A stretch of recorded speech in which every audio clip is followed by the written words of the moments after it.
Bismillahirrahmanirrahim. Assalamualaikum warahmatullahi wabarakatuh. Terima kasih atas kehadirannya teman-teman sekalian. Coba sekalian tes suara, bisa. Virus corona itu banyak rasa ya, ada rasa strawberry, rasa apel gitu. Nah, ini sekarang kita bersinggungan dengan SARS-CoV-2. Jadi pertanyaannya, bagaimana sih konsep membedakan coronavirus yang berbahaya ini daripada coronavirus yang lain. Jadi di slide yang 3 pertama itu intinya adalah kita bayangkan bahwa virus itu memiliki genom yang unik. Jadi bayangkan saja, inti dari genom itu kan kumpulan kalimat, kalau kita bicara buku. Jadi kalau genom itu satu buku, itu banyak kalimat. Nah, kalimat itu unik. Jadi misalnya dari gelap terbitlah terang gitu ya, itu kan ada kata-kata yang khusus dari bukunya R.A. Kartini yang tidak ditemukan di buku yang lain. Jadi intinya kita berusaha melihat kalimat ini atau identitas ini ada di virus yang mana atau di buku yang mana. Nah, sekarang kita akan review dulu basic biomol ya, basic molecular biology, mengenai konsep apa yang harus kita ketahui dari istilah DNA, RNA, dan protein. Ya, jadi kalau kita lihat mengenai alur informasi genetik, itu umumnya mayoritas itu dari apa yang disebut dari DNA ke RNA ke protein, gitu ya. Nah, jadi itu adalah basicnya. Kita tahu kenapa orang ada yang rambutnya keriting, ada yang matanya biru, itu karena dia punya gen. Nah, tapi yang menarik juga adalah kalau kita lihat antara mata dengan jantung misalnya, itu juga unik. Jadi DNA di mata dan DNA jantung itu fenotipnya beda. Kenapa pertanyaannya DNA yang sama tapi produksinya beda? Ada yang jadi mata, ada yang jadi jantung. Nah, ini ditentukan oleh RNA. Jadi dia mengekspresikan apa yang disandi.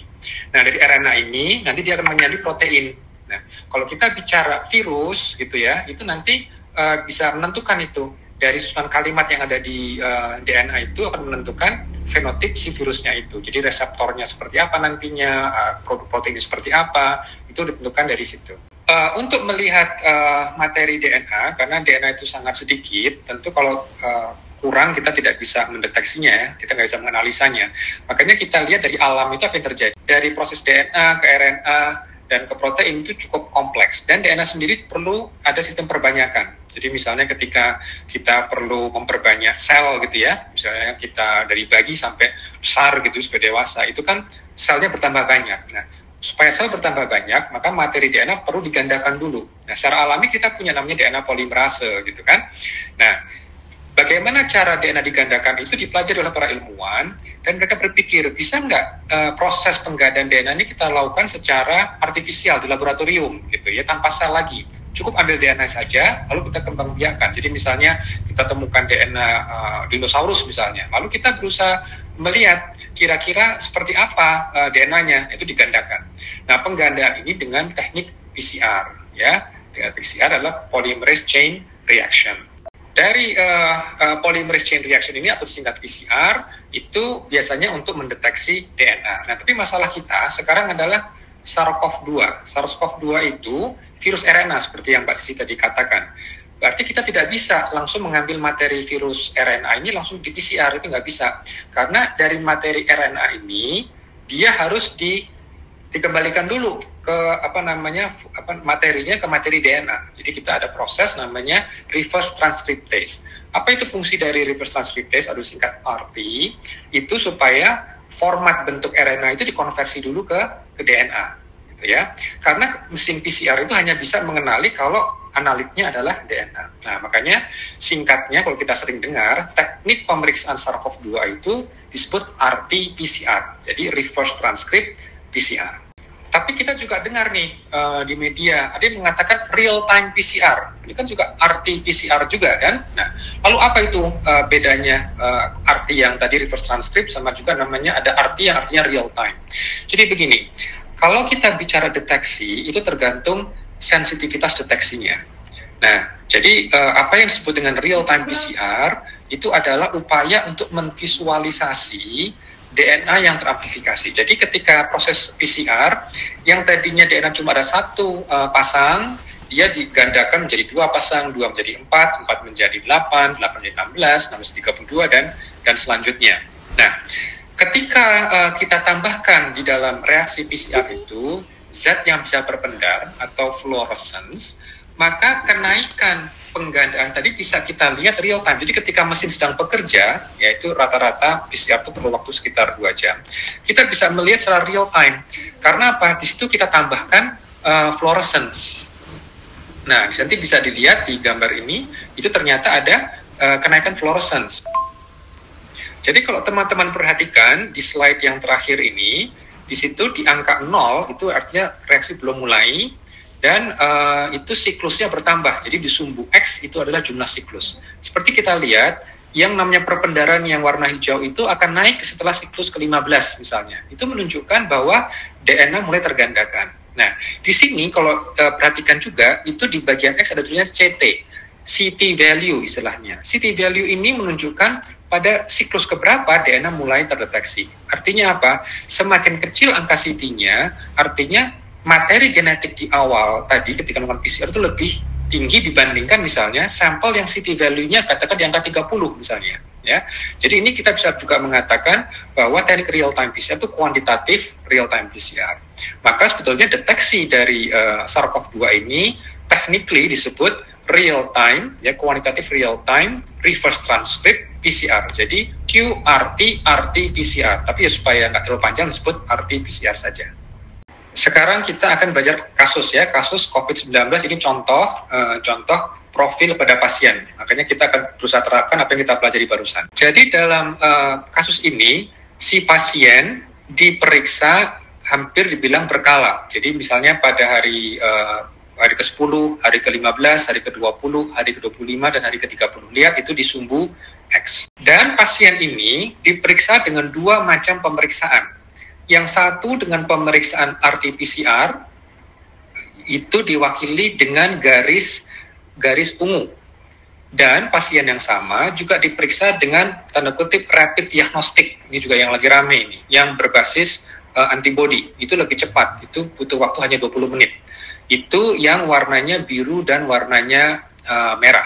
Ya, ini penting ya supaya teman-teman paham ini bagaimana menggunakan 2 tes, yang satu agak mahal, perlu waktu 2 jam, yaitu real time PCR, tapi satunya lagi dia memang lebih lama, yaitu RT-PCR, tapi itu menunjukkan hal yang menarik juga kalau kita lihat dari burden disease-nya. Oke, sekarang kita lihat yang garis ungu dulu. Jadi kita akan menggunakan ilmu apa yang kita ketahui mengenai CT value. Jadi kalau kita lihat, pasien ini ternyata di hari ke-10, ya, setelah onset, terlihat CT value angka berapa? Titik pertama, di angka 20.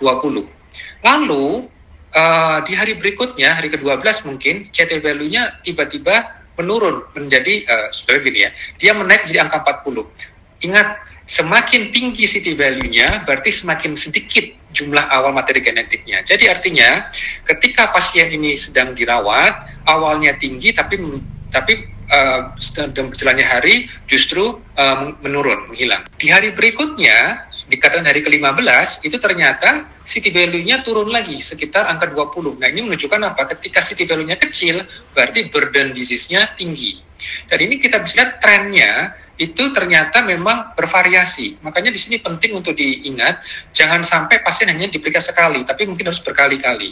Nah, ketika dia sudah mencapai 25 hari pasca onset, ternyata CT value-nya sudah terlalu tinggi, hampir 40. Nah, kalau sudah sampai angka 40, itu dianggap sudah kecil sekali dan mungkin sudah tidak ada. Nah, di sini mungkin yang disebut dengan pasien sudah negatif. Jadi yang diukur adalah aktivitas dari RNA dari si virus ini, karena ini menunjukkan infeksi yang aktif.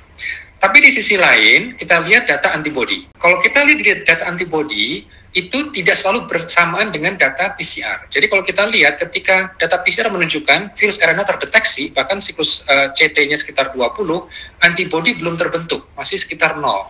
Tetapi dalam berjalannya waktu, sekitar mungkin tanggal 20 pasca onset, mulai antibody ini nampak. Nah, ini menunjukkan apa? Kalau kita pemeriksaan dengan rapid diagnostik, ini memang bisa kemungkinan false negatif. Akan tetapi, kalau kita misalnya untuk melihat apakah orang ini sudah pernah terpapar atau belum, kita bisa melihat dia punya antibodi apa tidak. Jadi memang kita harus mengetahui kegunaan dari tes ini masing-masing. Dan kalau kita lihat di hari ke-30 pasca onset, titer atau jumlah antibodi yang terdeteksi, antibodi terhadap SARS-CoV-2 ini masih tinggi. Akan tetapi virusnya nampaknya sudah mulai menghilang.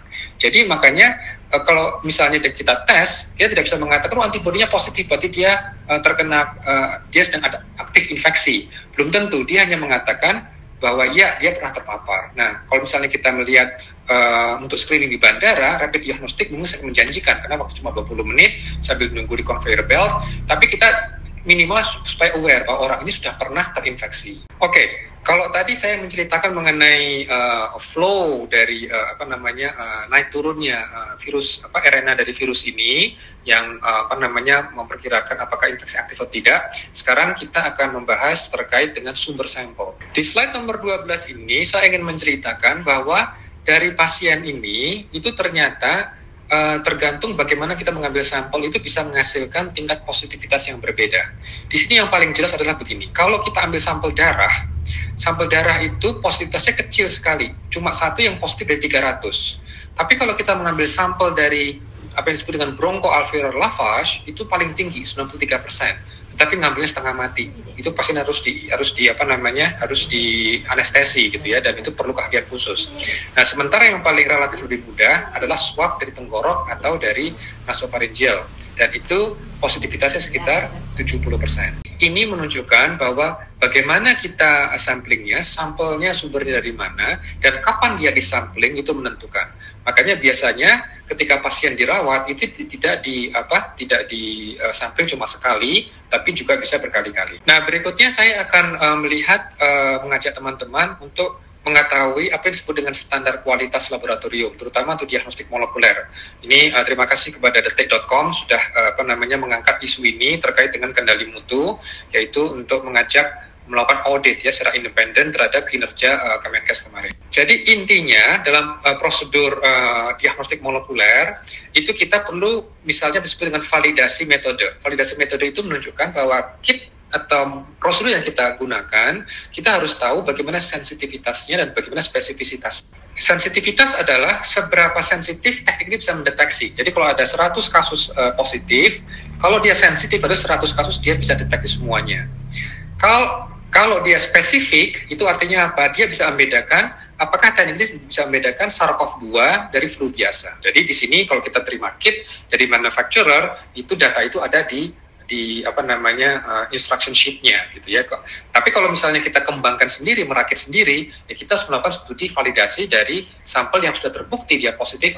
Sementara itu, kalau kita sudah mulai siap melakukan tes, ya kita sekarang masuki 3 tahap dalam pemeriksaan. Apa yang disebut dengan 3 tahap itu?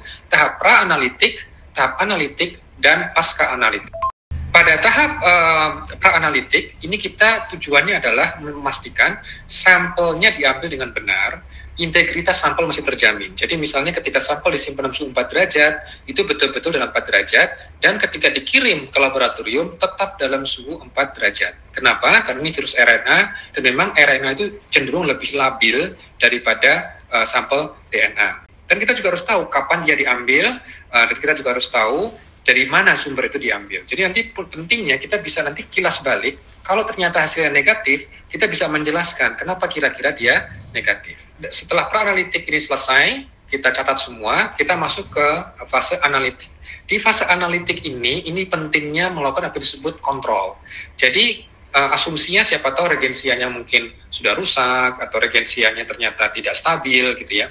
Makanya sebelum kita menguji sampel yang kita inginkan, kita harus pastikan kita cek pada materi reference, yaitu disebut dengan kontrol positif dan kontrol negatif. Ingat, karena kita melakukan produk PCR dari DNA, makanya DNA ini juga kita sertakan. Jadi kalau misalnya kontrol positif, itulah DNA dari virus yang kita cari. Jadi makanya ada DNA dari SARS-CoV-2, cDNA-nya ya, jadi sudah kita reverse transcriptase tadi. Sedangkan kontrol negatif apa? Dia juga mengandung DNA, tapi tidak mengandung DNA of interest. Jadi DNA-nya hanya DNA manusia saja, tapi dia tidak punya DNA virus. Kenapa sudah DNA manusia? Karena ingat, sampling ini kan dari sampel manusia. Jadi dari swab tenggorok atau dari bal gitu kan.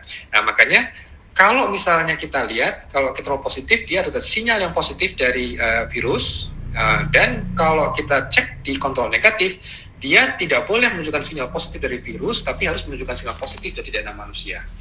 Nah, masalahnya contohnya seperti lab kit yang dari CDC, kontrol negatifnya bermasalah.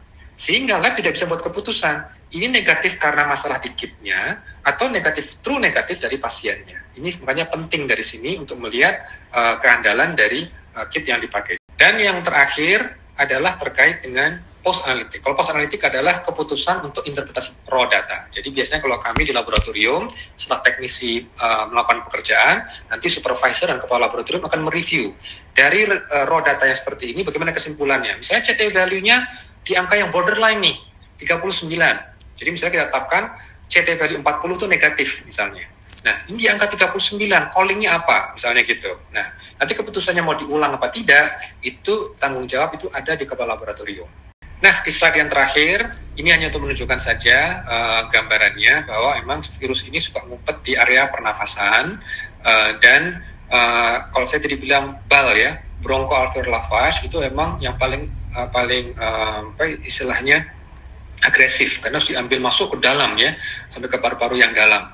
Dan itu memang lebih sulit, tapi memang angka positifitas lebih tinggi. Ya, jadi ini yang kita harus keep in mind bagaimana. Jadi memang penting kita melihat lagi di 2 bulan terakhir kemarin itu kita sudah beri ratusan sampel. Kita harus tahu bagaimana mereka samplingnya, bagaimana penyiapan integritas spesimennya, bagaimana teknik pelaksanaannya, kontrol positif, kontrol negatifnya, seperti apa raw datanya.